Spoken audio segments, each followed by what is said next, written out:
किसी भी मुल्क की तरक्की या बर्बादी का अंदाज़ा उसकी जीडीपी से लगाया जाता है। यानी किसी भी मुल्क का तरक्की करना उसके जीडीपी के स्ट्रॉन्ग होने से ही रिलेट करता है। जीडीपी यानी ग्रॉस डोमेस्टिक प्रोडक्ट किसी भी मुल्क में हर साल प्रोड्यूस होने वाले टोटल सर्विसेज और प्रोडक्ट्स को मिलाकर जो कीमत बनती है उसे जीडीपी कहते हैं, जिसमें एक रेडी वाले की इनकम से लेकर एक प्राइम मिनिस्टर की सैलरी तक सब इंक्लूड होता है। इसमें सिर्फ उन सर्विसेज और प्रोडक्ट्स को शामिल किया जाता है जो उस मुल्क में बने हों। इसमें इंपोर्ट्स को शामिल नहीं किया जाता। मिसाल के तौर पर एक शर्ट जो पाकिस्तान में बनती है और अमेरिका में सेल होती है वो हमारी जीडीपी में काउंट होगी, और एक कार जो अमेरिका में बनती है और पाकिस्तान में सेल होती है वो हमारी जीडीपी में काउंट नहीं होगी। पाकिस्तान एक्सपोर्ट के नाम पर बस चावल, आम, फुटबॉल्स और मेनली टेक्सटाइल पर रिलाय करता है, जबकि एक साबुन से लेकर एक बिस्किट तक, एक मोटरसाइकिल से लेकर हवाई जहाज तक, एक बंदूक से लेकर आर्मी टैंक तक, हेलीकॉप्टर से लेकर फाइटर जेट तक, यहाँ तक के education system, judiciary, police, army, rangers और यहाँ तक कि क्रिकेट भी हमारी अपनी इजाद नहीं,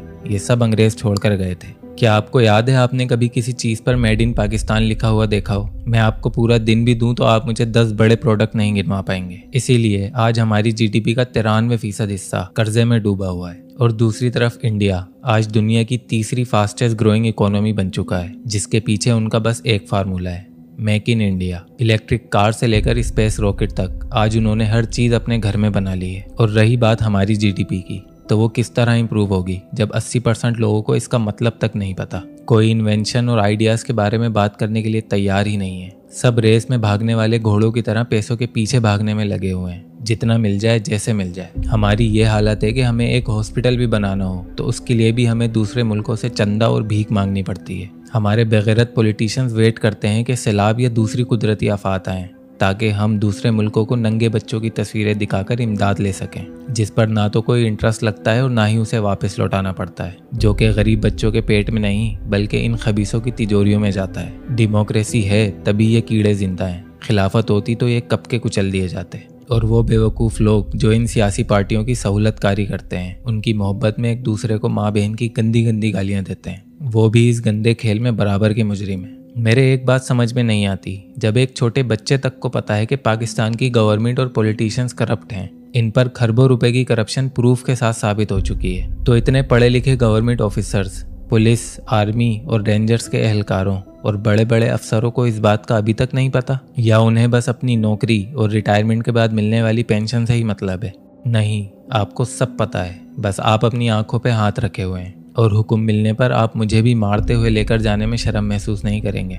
लेकिन याद रखिएगा, चंद पैसों के लिए जिस गवर्नमेंट के आप मुखलिस बने हुए हैं वो आपकी आखिरत और आपके बच्चों के मुस्तकबिल के लिए सबसे बड़ा खतरा है। और उसी गवर्नमेंट के जुल्म से दम तोड़ते हर बच्चे, बूढ़े, जवान के माशी कत्ल में आप भी बराबर के शरीक हैं। इस चंद साल की ज़िंदगी में सुकून पाने के लिए आपने फिरौनों का साथ तो दिया हुआ है, लेकिन याद रखिएगा एक दिन मरना ज़रूर है और अल्लाह की अदालत में जज और वकील ख़रीदे नहीं जा सकते। आपसे और मुझसे एक दिन पूछा जाएगा कि जब हक तुम्हारे सामने था तो तुम क्यों आंखें बंद करके बैठे रहे।